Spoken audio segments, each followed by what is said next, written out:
Welcome to this talk for the Norfolk Historic Buildings Group. My name is Ian Hinton.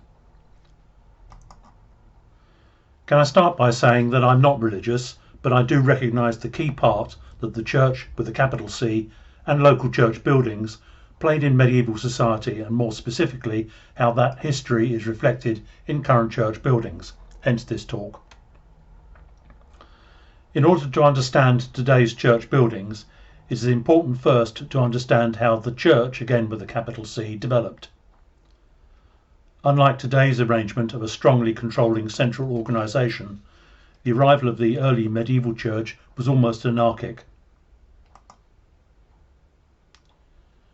Then I will attempt to outline the development and changes in church buildings as they were adapted to meet changing needs, both of the people and of religious services. Starting with the very first church buildings, then looking at some of the methods of increasing space in churches as the population grew and secular circumstances changed. Then I shall examine some of the changes that were required for religious reasons as the tenets of Christianity developed and the church services changed to reflect them. I had planned to cover the embellishment of churches over the ages as well, but this will have to wait for another talk as there is so much to cover in the previous three parts. Starting with an approximate chronology of the development of the capital C church. The conversion to Christianity started in the late 6th century from two different directions, from the north via the monks of the so-called Celtic Church and from the south via the emissaries of the Roman Church. The two forms of Christianity were different, and their differences are too complicated to go into here, but the battle continued for some time. Most of the first small churches were privately owned and built by small landowners. They were set up under the umbrella of larger minster churches, which were in the ownership of the most senior landowners, such as the Saxon kings, ealdormen and senior thanes. These are not minsters as we know them now, but were larger churches that were part of an area-based control system where each of the local or daughter churches paid their minster or mother church some sort of fee. We will examine this relationship in a little more detail in a moment. After he built a church, the rights of the landowner extended to the nomination of the priest for the church and the right to receive the tithes from his estate workers, a tenth of their produce and income. At this time, these local churches were almost exclusively built in timber, certainly in this part of England with little native building stone. Parish boundaries started to become formalised from the middle of the 10th century, and the process continued into the 12th century. Parish boundaries were usually different from manor boundaries. The fact that churches were, in modern parlance, a profit centre, some were included in the Domesday Book in 1086, although almost exclusively in the Little Domesday Book in East Anglia, as they were a taxable resource, and the Domesday Book was a taxation record. In all, the Domesday Book records 177 churches in Norfolk. They often appear as fractions of a church, reflecting that the Domesday records were referring to ownership rather than the buildings themselves, perhaps where two or more manors owned a church in partnership. After the Norman conquest, the rebuilding of churches in stone started, along with the building of new churches, as land and manors changed hands to their new owners. There is a slight irony here, as over in Normandy they continued to build timber churches as well as stone ones. The concept of purgatory was started in the 12th century and was formalised in 1274. Fears for their soul and the desire to speed themselves through purgatory seem to have started a great move for owners to hand the rights and receipts of their many local churches to religious institutions such as monasteries. This was in return for future prayers to be said by the monks for the donor's soul. The final major change to religion and buildings occurred during and after the dissolution of the monasteries and the reformation of the Church of England by Henry VIII in the 1530s, followed by the abolition of chantries and religious guilds in 1547 by Edward VI. The Minster system was fundamental to the pattern of development of local churches and how they related to the Minster. It is not possible to trace this system with any certainty in Norfolk, as the records are either sparse or missing. But records do exist of payments by subservient churches to churches higher up the chain. In other counties we can be far more certain, such as here in East Yorkshire. This map shows the parishes that were under the control of Pocklington Church. Each of the local parishes had small churches, like most Norfolk villages at this time, except that in Norfolk many were substantially rebuilt and enlarged later with the prosperity of cloth manufacture. And this is Pocklington Church, the local minster or mother church for this area.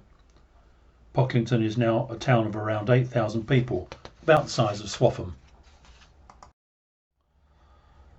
Other minster churches in the area are considerably larger than that of Pocklington. This is Patrington Church, in a village with a population of around 2,000, about the same size as Acle. Many of these small local churches in Norfolk and Suffolk have been shown to be sited in Middle Saxon pottery scatters. The work of Peter Wade Martins in Launditch and John Newman in the Deben Valley in Suffolk has identified many such church sites. In each case, the church is now separate from, or on the edge of, the current settlement, as part of the general settlement shift to common edges over the centuries, which meant that the land around the churches here could be field walked. It also offers the possibility that the same situation could apply to churches which are still located in a village built up area where investigation was not possible. Since this was the time when almost no churches existed and religion was delivered by mendicant friars around the county, it suggests that perhaps when churches were built, that they were erected on land already consecrated by the Christian burial of the village residents in these proto-villages. Here we see Mileham, Wellingham, Tettleshall, Weasenham, Worthing, Horningtoft and Longham. Mileham, shown bottom right, is particularly interesting as the later Norman castle was built away from the church, presumably outside the existing settlement. John Newman found similar results in around 10 of the 14 churches near Sutton Hoo in Suffolk.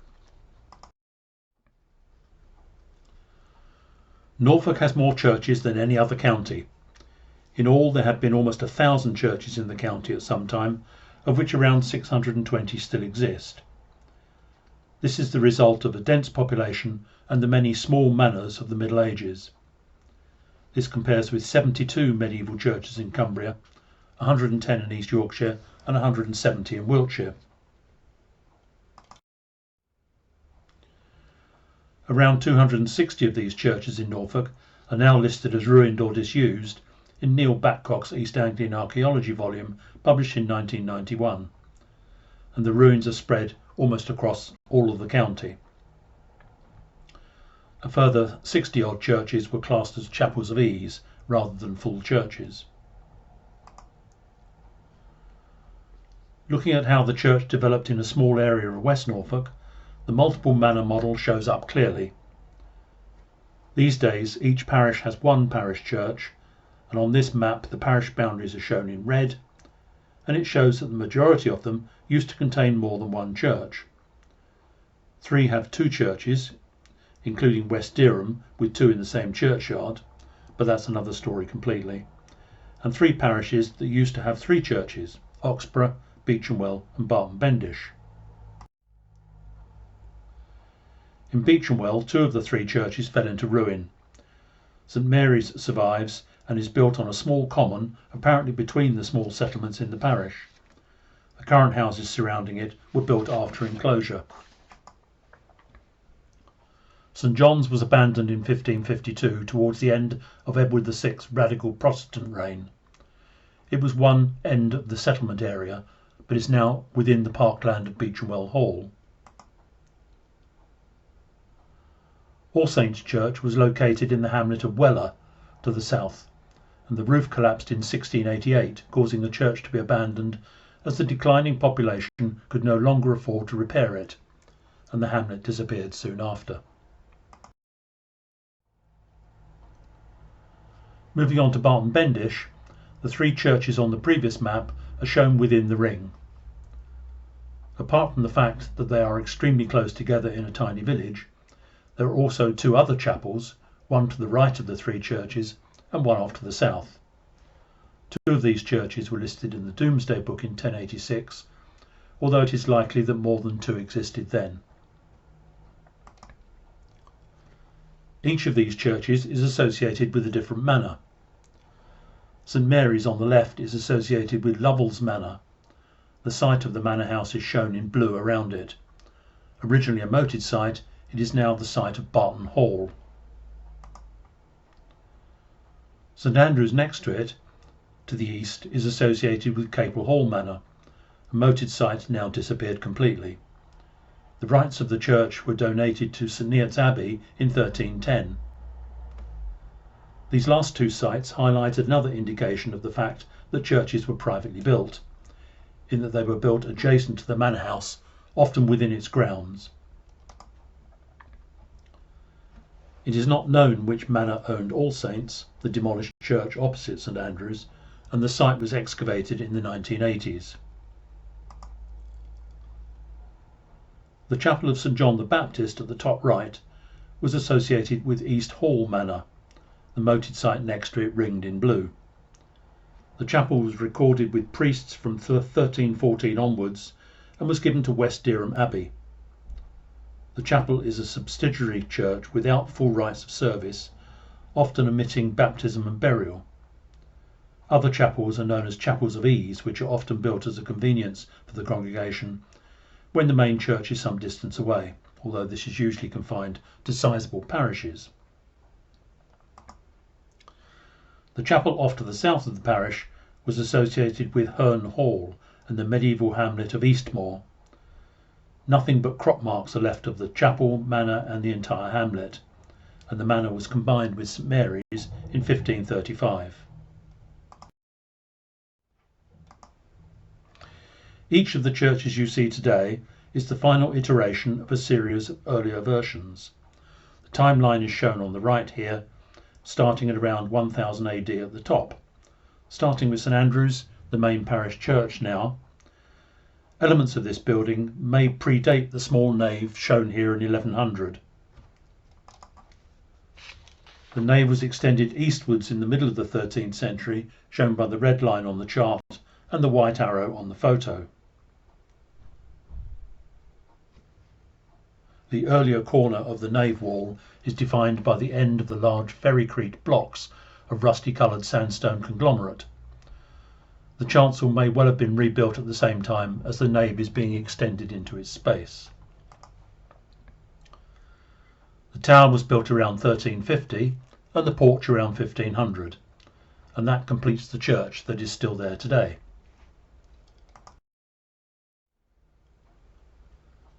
Looking at St Mary's, less is known of its early development sequence. It is now a truncated building made redundant recently. It once had a tower built around 1400, which fell in 1710 and demolished part of the nave as it fell. That is what we see today, apart from the Romanesque west door, which is out of shot, which was moved here from the demolished All Saints in 1780. The site of All Saints was excavated in the 1980s and follows a similar development pattern to that of St Andrews. A small church in around 1100, subsequently extended,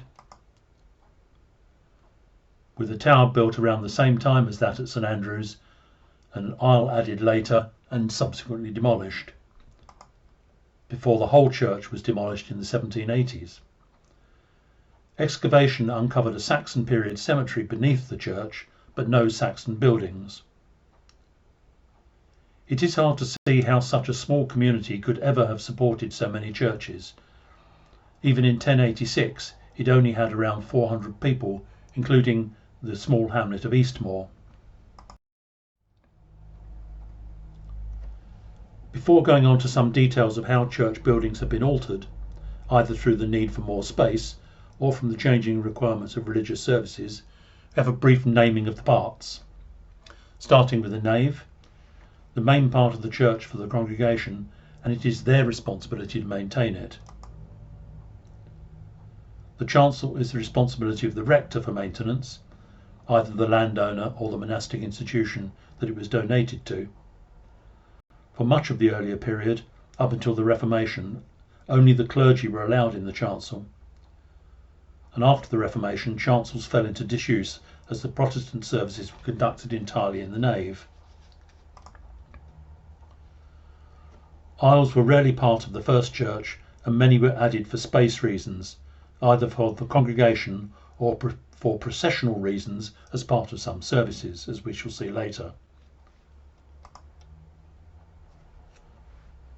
Towers, as we have seen at Barton Bendish, were again not usually part of the earliest churches, and many were added in the 14th century. And porches, as Helen Lunnan explained to us last year, provided space for many of the services of the church: marriage, baptism, burial and the churching of women, where they started at the church door. The porch was mainly introduced in the late 15th century onwards to provide shelter for these services. And finally, the many forms of separate chapels that were installed in churches. Chantry chapels were built by the rich for masses to be said for their souls, or guild chapels, either religious or secular, which were groupings of people getting together to fund similar services. Some chapels were built outside the original building, and some were installed in the east end of aisles.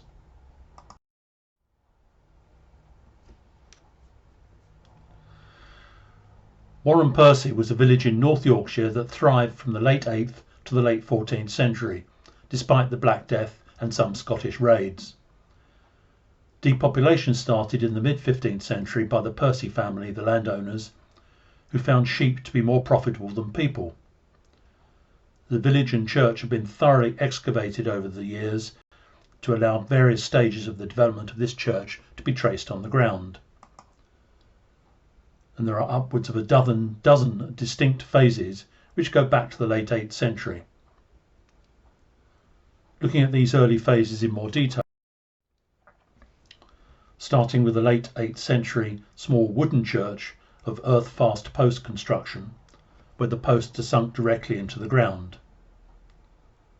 The following slides can be used to illustrate the changes which took place in many parts of the country, but in most cases where the churches are still standing on their original site, so they cannot be excavated, unlike Warren Percy. The only well-known timber church remaining is that in Greenstead in Essex. Dated later to 1053 plus sapwood by Dendro, it now sits on a brick plinth, but earlier remains were discovered beneath the chancel floor. The next stage at Warren Percy was a small stone-built church, dated here to the early 11th century. The later 11th century was a time when many churches were either being rebuilt in stone or built new by their new Norman landowners, like this example at Alton Barnes in Wiltshire, although of course the brick chancel is a rebuild and is much later. And in Norfolk at Cockley Cly, the chapel of St Mary, this chapel fell into disuse after the Reformation and was converted into a house. At Warren Percy, a new larger stone church was built in the late 11th century, not just an extension, but it had a new larger footprint. And there are several churches in Norfolk that are similar in floor plan, such as this one at Hales, but also Heckingham and Worthing and others. But these small churches proved to be just that, too small. As the population trebled between the Conquest and the 14th century, considerably more space was required, both for the people and for some new aspects of religious services. Moving away from the examples of Warren Percy, in general the enlargement of the nave has been undertaken in at least 4 different ways in Norfolk churches. The first, shown here, was to add a narrow aisle to the nave. This usually happened sometime after the late 13th century. Very few of these are left in Norfolk. Most have been replaced by wider aisles in the following centuries. Here at Threxton, between Thetford and Swaffham, a new narrow aisle was built against the north wall in the early 14th century. Most of these narrow aisles were built under a continuation of the nave roof, in a similar way to a residential aisled hall of the same period. It can be seen that the new aisle did not add much floor space to the building, but its main purpose was probably to allow space for processions around the church during services. Don't forget there were no seats in churches at this time.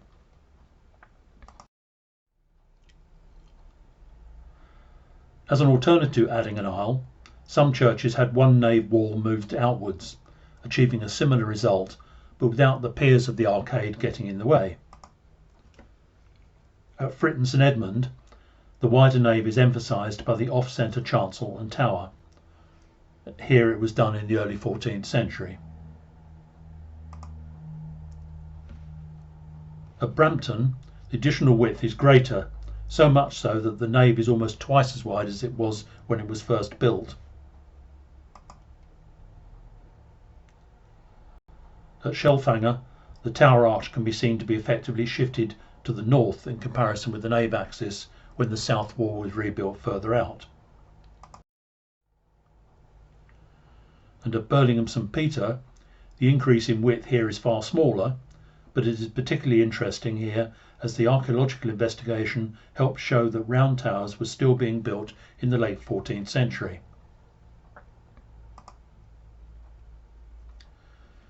In 1300, the church was still small and narrow. By the early 14th century, the chancel had been lengthened and the church still had no tower.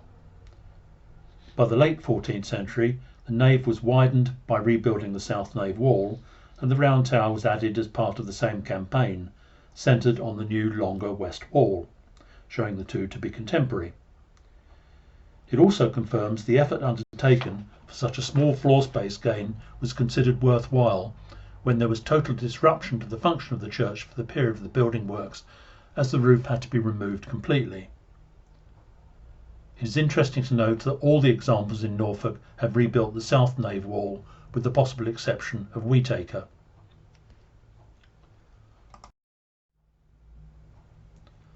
Another alternative was to extend the nave westwards, probably an easier build than moving the south wall, as the roof can remain in place during the building work and the church can remain in use until the old west wall has to be demolished to join it to the new part.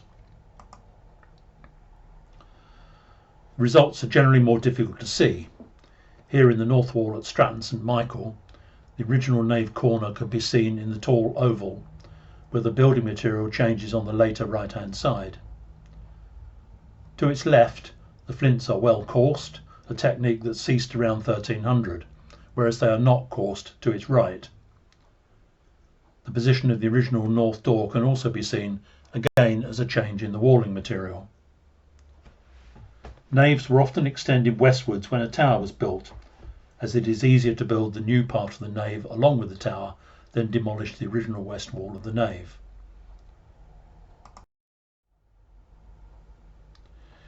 Here in the south wall at Barnby in Suffolk, it is easier to locate the join by examining the walling materials directly, firstly looking at all the bricks in the wall,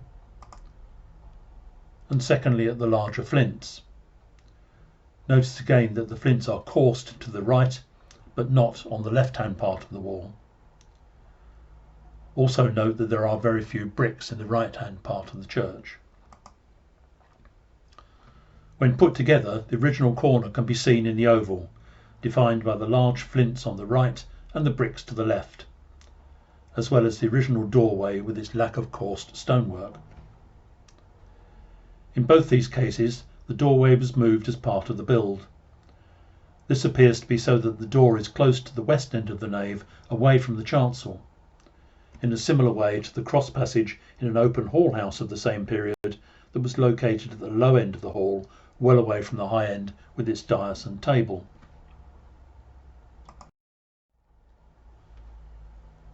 And the final way to enlarge a nave is to extend it eastwards. This seems to have been usually done in conjunction with rebuilding the chancel. The church of Barton Bendish that we saw earlier is a prime example. The material in the older part of the nave is mainly ferricrete ironstone conglomerate, whereas the wall to its right has a similar material structure to the chancel on its right, indicating they were probably both built at the same time.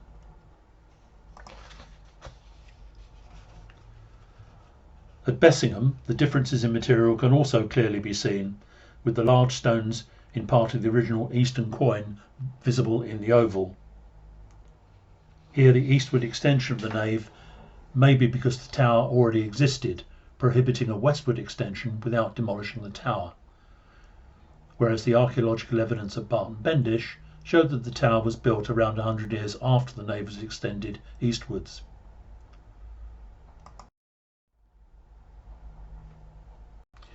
The last method of gaining space was to build new or wider aisles.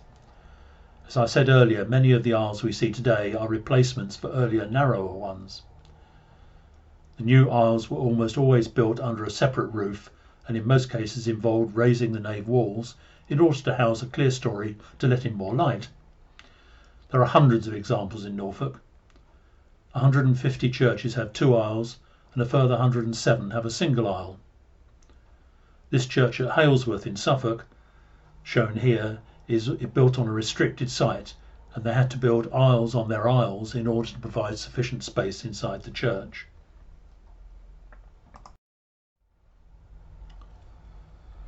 Later on, particularly in the 17th century, extra seating was provided by inserting galleries within the building. This example at Ketteringham is at the west end of the nave, and this one at Tibenham is located in the south aisle.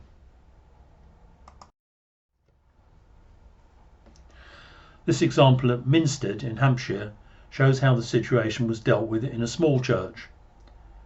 Standing in the raised chancel looking into the nave, with the original seating at the bottom, the seating numbers have been almost doubled by the gallery built over it, and there is further tiered seating behind the balustrade in the roof. The squire's pew is separate and in the room through the arch off to the right of the chancel, just visible.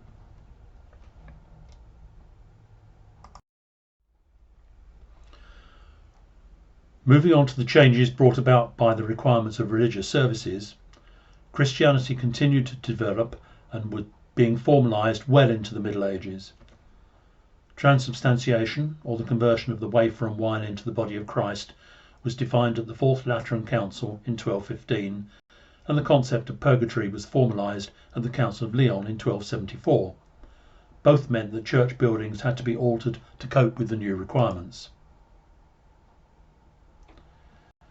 The introduction of the concept of transubstantiation and the celebration of Mass required extra celebrants, usually 3, even in a small local parish church. This required more space, both for aspects of the service and for the accommodation of the additional clergy. Chancels were either rebuilt completely or lengthened in the years after the Fourth Lateran Council in 1215, although it obviously took some time to filter down to some parts of rural Norfolk. At Saxthorpe, the exercise of extending the chancel was undertaken in the late 13th century, and the original chancel corner can be seen defined by several large quoin stones.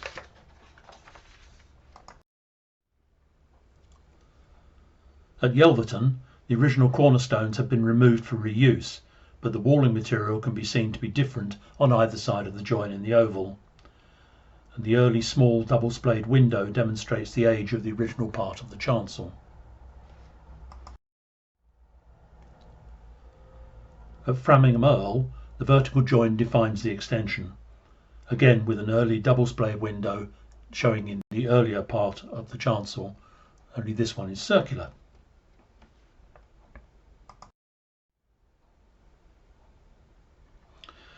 In order to allow the clergy to rest during the long services, seats were provided in the south wall of the chancel, known as a sedilia, always adjacent to the piscina, shown here, which was the basin used for washing the vessels used in Mass and the hands of the clergy before and afterwards. The drains from the basins go down into the wall rather than outside, where the water that has been blessed might have been captured. Sedilia range from the most basic arrangements, such as here at Banningham, where the plain three-seater is just contained within the window embrasure next to the simple piscina. A more decorative example here at West Bradnam, with tiered seats reflecting the relative status of the three users, priest, deacon and acolyte, with the piscina on the left.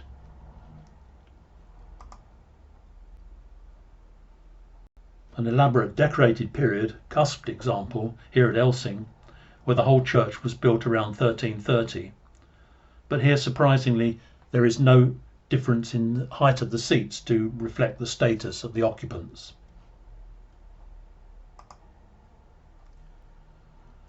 And finally, a later perpendicular period example at Ingham, again with tiered seating, but which has almost been completely negated by the raising of the chancel floor by a couple of feet by the ecclesiologists in mid-19th century. The piscina here is at the same level as the priest's seat on the left.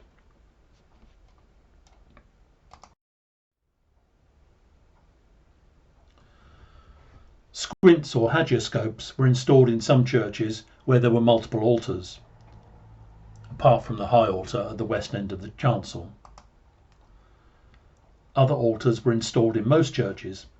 Many were weekday altars, often built against the chancel screen, but others may have been guild altars, either religious or secular, and located in the aisles or in chantry chapels. Long Melford Church in Suffolk had as many as 7 altars in various chapels in the church. It used to be thought that the squint was to enable the priest at the subsidiary altar to synchronise the elevation of the host during Mass with the celebrant at the high altar. Many now think that it was for the opposite reason, so that synchronicity could be avoided. Whichever of these is true, some churches have had holes made through walls and corners so that there was a sight line to the high altar. It is not clear whether far more once existed than have been subsequently blocked, or whether most churches manage without. At Hindringham, a large square opening has been made beside the chancel arch to provide a view of the high altar from the south aisle. This is the view that the celebrant at the south aisle gets of the high altar. The position of the The position of the side altar is shown by the flowery tablecloth at the bottom right. At Horsham, although the aisle altar no longer exists, the piscina to the right shows that there was once one there. The squint itself is smaller, but still provides a good enough view of the high altar. At Maltby, the second altar was in the nave against the chancel screen, again as shown by the presence of the piscina on the right. Whether the neatly cut hole in the screen was for the same purpose, or whether it was for a 19th century harmonium player seated there in order for them to coordinate with the vicar, will never be known. But a celebrant standing at this altar in medieval times would have been able to see the high altar clearly, as the photographer did. A few squints seem to have been made to enable the high altar to be seen from the doorway of the church, rather than from another altar. I have not seen such an example in Norfolk, but here at Maiden Newton in Dorset, the squint only serves that purpose. Seen from the south doorway, the small squint allows a view of the altar itself with its vase of flowers. Nothing can be seen from the altar that was located in the transept on the right. The reason for this is not clear. There seems no reason that activity at the altar requires viewing from the door, other than the possibility that the hand sacring bell could be rung to be heard outside the church when the host was raised during Mass. This is one of the possible explanations for the presence of low-side windows in the chancel that Robin, Dominic and I have been investigating. Maiden Newton does not have a low-side window.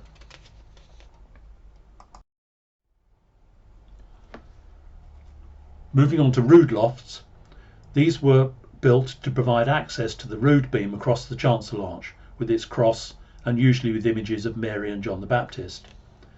They were mainly 14th or 15th century additions to the earlier chancel screens which divided off and protected the holy parts of the church. This recreation at Dunstan shows how they fitted into the church. They were used as access for maintenance of the lights or candles that were placed in front of the rood and the images, some of which were kept permanently alight. In larger churches, they were also used at certain times of year for singers, particularly in Holy Week leading up to Easter. Although there may have been a few rural churches where access was by ladder, most churches had a built-in stairwell, either within the wall thickness or occasionally in a turret outside. Almost all the access points are in the nave, as the responsibility for keeping the lights going was either for the church warden or sometimes for specific guilds such as the bachelors. In other words, they were all lay people, so access to the chancel side would not have been open to them. Strangely, there are a few churches where the stairs are accessed from the chancel. Presumably the lights were maintained here by the clergy.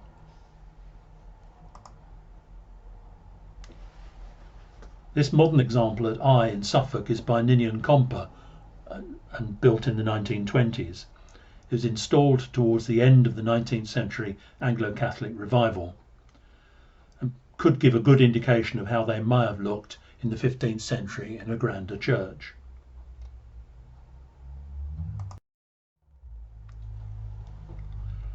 In older churches, the stairs either had to be cut into the existing walls or built outside, whereas churches built after the rood and its stairs became the norm could have them planned within the structure. In the majority of cases, I think you had to be fairly thin to use them though. Here at Wimbosham, the stairs are obviously part of the structure. And at Coston, the church obviously postdates the need for the stairs as they were built within the nave east wall underneath the chancel arch. This is a unique position in my experience. Rood lofts and chancel screens were one of the first elements to disappear as part of the Reformation during the 1530s. Some were temporarily restored during Mary's short reign in the 1550s, but dismantled again soon afterwards. Their removal or partial removal is often all we can see of them today. Here at Wenneston, the rough nature of the inside of the staircase can still be seen. The thin walling on the outside of the stair meant that the easiest option here was to create two windows, one above the other.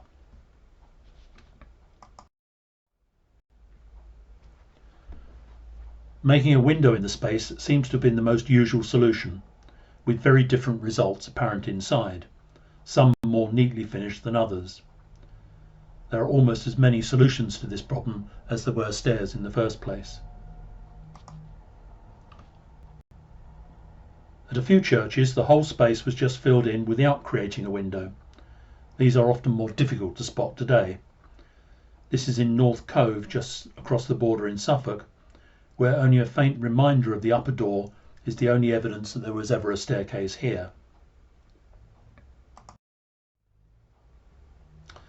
Seen from outside, the telltale offset positioning of the two doors can often be seen, untidily filled with scrap material often called church warden repairs.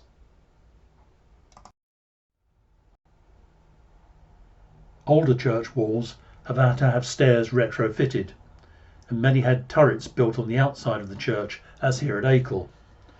From the bricks, this appears to be a mid to late 15th century, very obviously built later than the diagonal buttress, as can be seen from the untidy join at the top. Other external turrets have not fared as well. This one at Crosswick appears to have been consolidated after a collapse began, but the offset position of the two doorways is still obvious.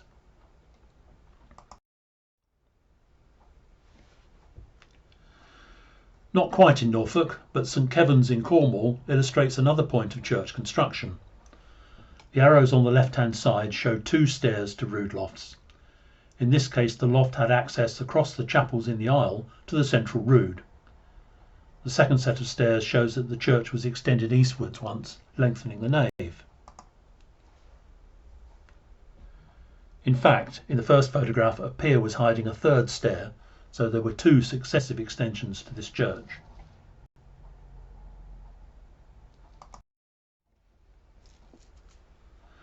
Chapels have already been mentioned earlier in the context of multiple altars, but separate chantry chapels were often extensions to the church, built by the well-off who could afford to endow a priest to say Mass for their and their relatives' souls to speed their journey through purgatory.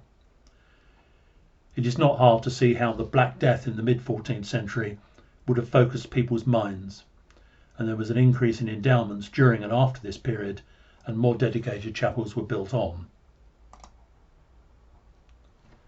Here at Garboldisham, the chapel with its park-closed screen can be seen as an extension in the north aisle on the left. Next to it is the rood stair, which indicates that the chapel already existed when the stair was built and the loft stretched across the chapel to the chancel arch. And there was another altar at the east end of the south aisle shown by the piscina.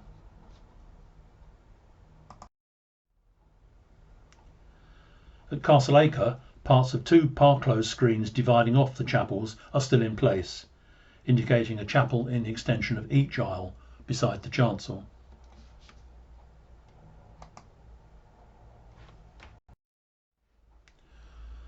The chapel at East Winch is also apparently an addition to the east end of the south aisle, which was not there when Ladbroke drew the church in the 1820s. But the blocked arches he drew show that there was once one there. And like so many other chapels, it must have been demolished as it no longer had a function after Edward VI outlawed chantries in 1547 and sequestered the endowed money, making maintenance of the building, which would have been the responsibility of the original donor's family, meaningless. Moving on to porches, as Helen London explained to us last year, although the porch is an addition outside the church, it sheltered the start of many church services which began outside the church door, including baptism, marriage, the churching of women after childbirth and funerals. They also provided extra gravitas to a contract if it was struck in the church porch. These uses meant that almost every church had one or two, one for each of the north and south doors. Most were built around 1500, as we saw at Barton Bendish. One built in 1497 was built over the burials of the three people who bequeathed money for its erection. Of the 556 churches in Norfolk that I surveyed for my thesis, only 43 had no porch at all now. 403 still had a porch on the south door, 73 on the north door, and 27 on both. They range from the simplest of small enclosures, providing just basic protection from the weather, to grand, highly decorated two-storey buildings. They often have multiple niches to display saints' images and are decorated with flint flushwork and heraldic instruments. The upstairs room acted as a schoolroom, a lodging for the parish curate, and/or a repository for the parish records.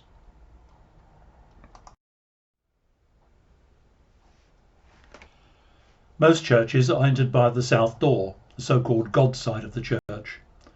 Even when the village is located to the north of the church, the entrance is still usually via the south door, entailing walking round the church. Here at Acle, both south and north doors still exist. The fact that the church had two doors is due mainly to the rise in importance of processions, both during services and key festivals, such as on Saints' Days and Easter. I mentioned narrow aisles earlier, which were often built to help facilitate movement outside the church, but the two doors allowed processions to leave the church and re-enter it via a different door. Some processions were confined to the churchyard, whilst others accessed the wider parish in the event of key festivals.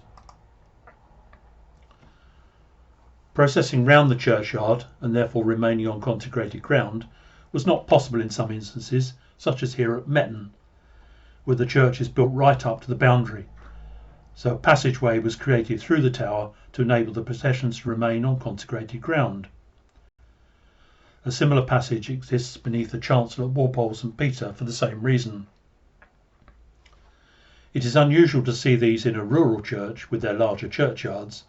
They are more commonly seen in urban settings, such as through the towers at Diss Church and at St John Maddermarket in Norwich, and under the chancel of St Gregory's in Norwich.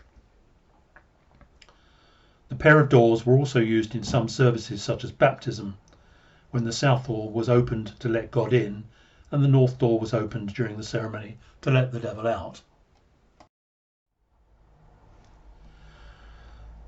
Many north doors have been blocked subsequently over the years after the Reformation, as they had no further religious use and only required additional maintenance costs. This one at Wortham in Suffolk is the most elaborate that I have seen, and must have taken considerable effort to nap the flint square, although they might have been reused from elsewhere. But the carved freestone appears to be bespoke to this doorway.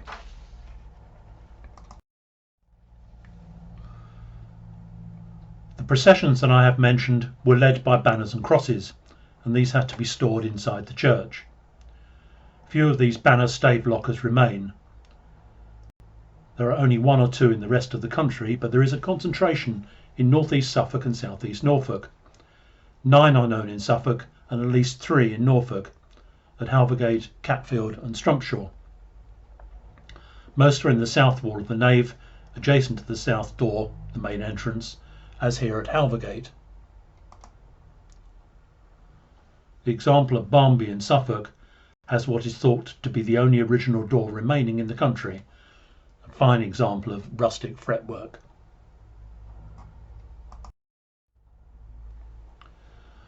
Priest doors were inserted in most churches as part of the same strategy as installing chancel screens, after the Fourth Lateran Council of 1215 charged the clergy with protecting the sacrament. The door allowed the clergy to enter the chancel without having to pass through the nave and open the chancel screen, and many have been closed off since.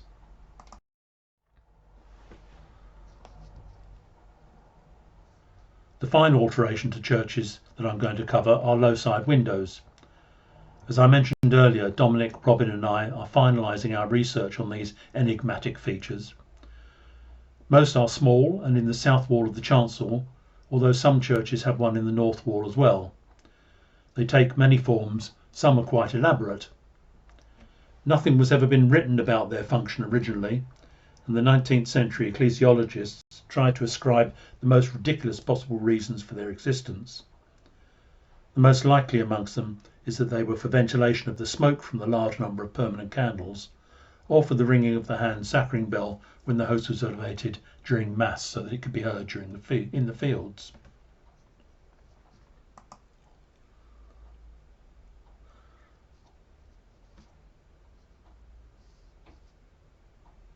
They take various forms, either below the transom of a window or in some cases separate windows, and some are elaborately cusped and others are just simply square. Inside they look equally odd. Some have been glazed, others retain a shutter and or a grille, whilst some have iron pintles in the walls, but most have been blocked up.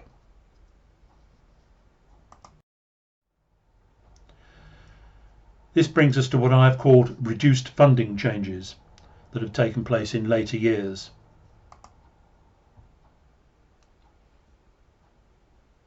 This chapel at Mutford in Suffolk was demolished around 1700, dated by the date of the headstones that had taken its place.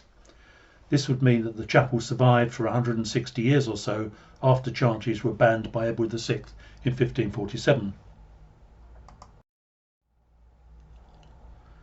This chapel at Aylmerton has been part demolished.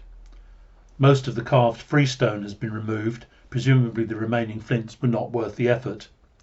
But note also the blocked north door.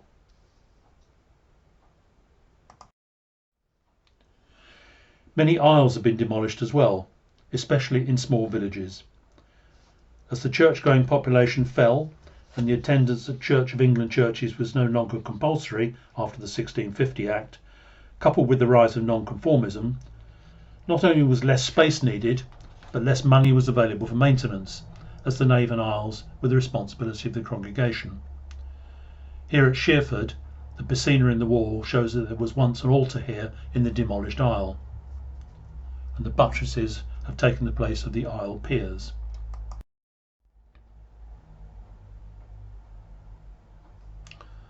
Similarly at Sharrington, sometimes the material used to fill the voids can help date the change.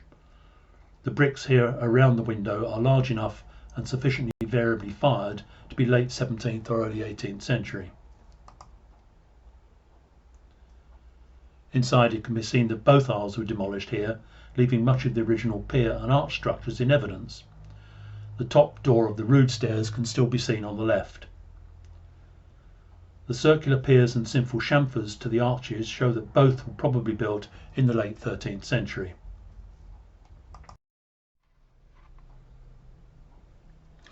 At Siderstone, the rounded arch to the left is a different shape from the others, implying that it was a different build that predated the remaining pointed arch openings into the aisle.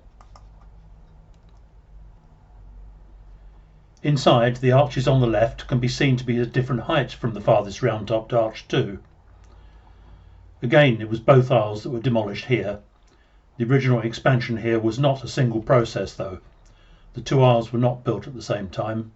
The round arches in the south aisle on the right are probably late 12th century, whereas the pointed arches on the left are probably over a century later, built in the early 14th century. The round-topped arches on either side of the nave near the chancel once opened into transepts on either side, with a central tower built above the crossing. The tower was replaced by the round tower at the west end, probably in the early 14th century, around the same time as the north aisle, the one on the left, was being built. The aisles were demolished around 300 years later in the 17th century. One interesting aspect here is that the blocked north door, where the arcade was blocked in 1700, was replaced. Why did they bother to replace a door in 1700 that had had no use for at least 200 years? Or was it installed pre-blocked up? Either way, an odd action.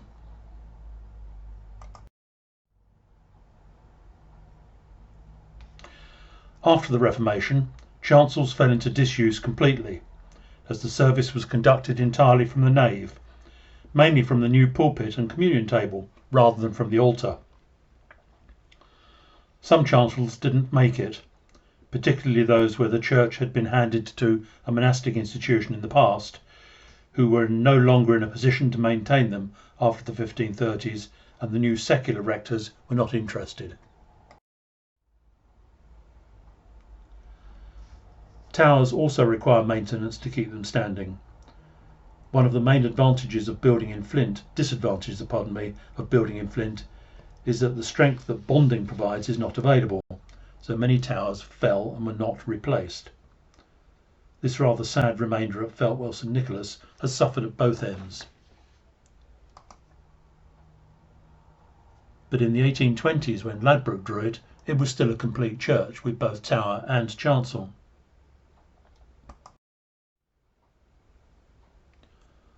Some churches fell into disuse completely after the Reformation, as parishes were amalgamated, especially those that had had monastic rectors. At Tunstall, the parish was amalgamated with Halvergate, and the church fell completely into disuse, although the chancel was restored around 1800, originally as a mausoleum chapel.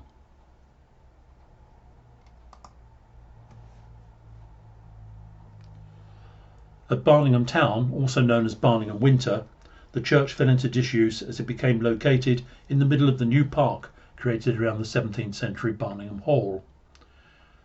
The owners in the 19th century, the Mott family, who were also lords of the manor for our last study area of Hempnall, restored the chancel as a church.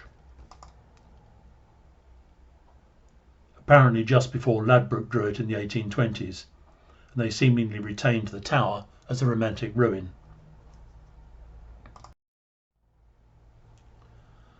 At Billetby, the tower was supposedly felled by lightning in 1762, partially demolishing the nave.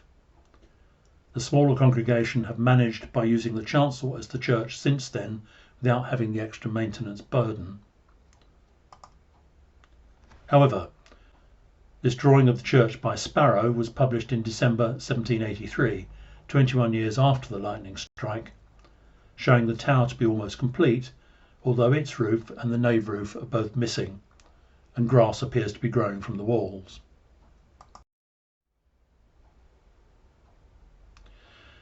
Another aspect requiring expensive maintenance are windows and their tracery. Many of these windows were installed as a result of pious donations, perhaps as long as 600 years ago, and some types of limestone used are more subject to weathering than others.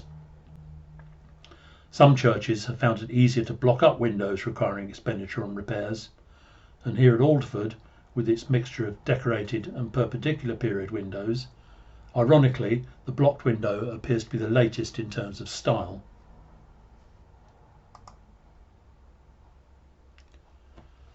Other smaller churches in tiny communities have struggled on with maintenance costs. Here at Waterton, near Fakenham, not only has the chancel window been blocked, but the other one has had a smaller brick one inserted into its place, along with similar windows in the nave which are set into blocked arches of the demolished aisle.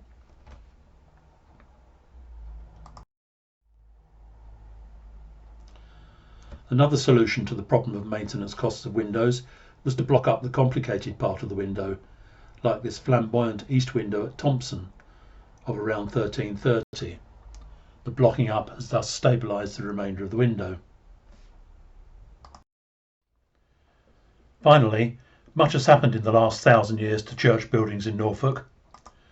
For the first half of this time, churches grew substantially, most being rebuilt several times, and many were extended several times too, providing more general space for the congregation, specific spaces for extra chapels, and also for changes in the form of service provided by the clergy.